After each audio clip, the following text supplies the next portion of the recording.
nga një katastrofë. Në aeroportin Leipzig-Halle u gjet një dron me eksploziv. Sipas mediave gjermane, ai mbante rreth 800 gram Semtex, një eksploziv ky shumë i fuqishëm.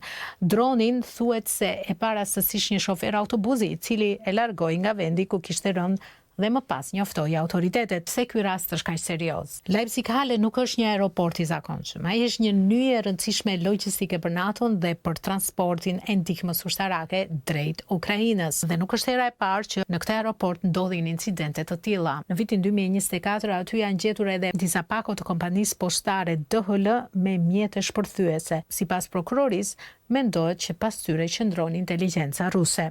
Prandaj këtë javë u ngrit me një herë pyetja. Kush qëndron pas këtij incidenti? Rusia? Jürgen Hart nga partia CDU i tha Deutsche Welle se kur shohim kush mund të ketë interes për sulme të tilla hibride, atëherë flasim për Rusinë ose për mbështetës së saj. Qeveria gjermane nuk ka dalë ende me një qëndrim zyrtar. Kancelari Friedrich Merz mblodhi menjëherë Këshillin Kombëtar të Sigurisë. Ministri i Brendshëm Aleksandar Dobrindt u shpreh më i rezervuar.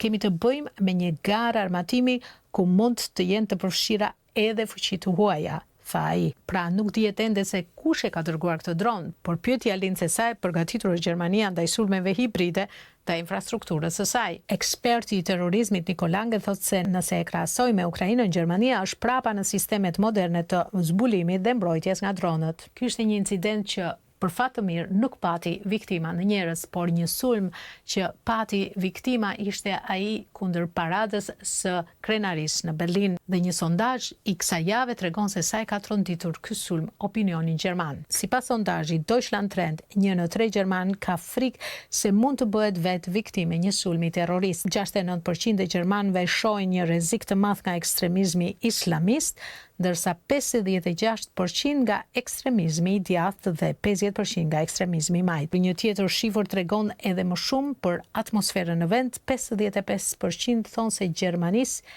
i duhet një ndryshim themelor dhe kjo ndodh vetëm pak para zgjedhjeve në Saksoni-Anhalt, pra Sachsen-Anhalt. Atje AFD-ja, Alternativa për Gjermaninë, kryeson aktualisht sondazhet me rreth 41%. Zgjedhjet në Saksoni-Anhalt në fillim të shtatorit do të jenë testi i parë për këtë Gjermani të pasigurt.